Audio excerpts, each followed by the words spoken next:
يا صباح الفل وصباح الورد وصباح الياسمين على عيونكم احلى اخوات.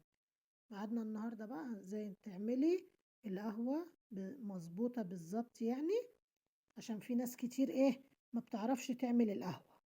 انا هقولك بقى الطريقه الصح لعمل القهوه. هتجيبي معلقتين سكر، دي عشان انا بحبها زياده، ومعلقتين بن. تمام. بنحطهم في الكنكه، وبعدين نروح حاطين عليهم نروح حاطين عليها الميه، ويا ريت لو ميه ساقعه من التلاجة، ميه متلجه بتطلع لك القهوه مستويه ومظبوطه مية مية. نحطها على النار، ونار تكون واطيه، توطي النار خالص.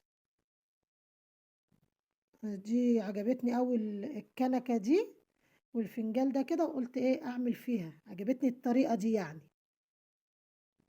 متنسوش لو عجبكم الفيديو تدعموني بلايك واشتراك في القناة وتفعيل زر الجرس عشان يوصلكوا كل جديد بنزله، ولو على البيتش تعملوا لي متابعة ولايك.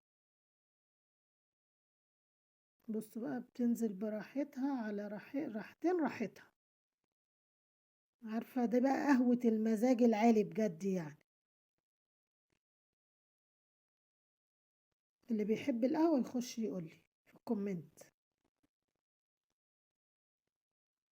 شايفين؟ مش هتستنوا بقى تستوي وتقلب، وبعد ما قبل ما تغلي بشوية تقلبوها عشان تعمل لك وش عالي، عشان تعمل لك وش تقيل كتير يعني.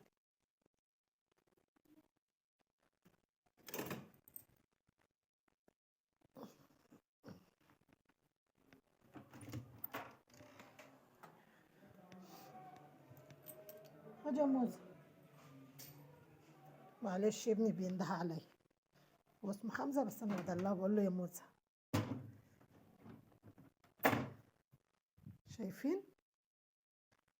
شايفين؟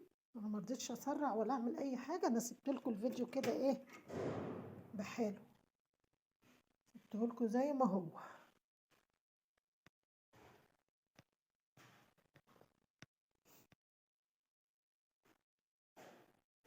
شايفين؟ بتستوي على راحتين راحتها.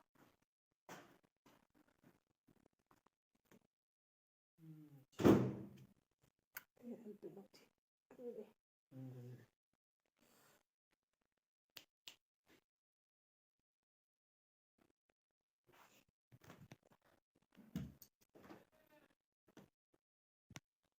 شايفين؟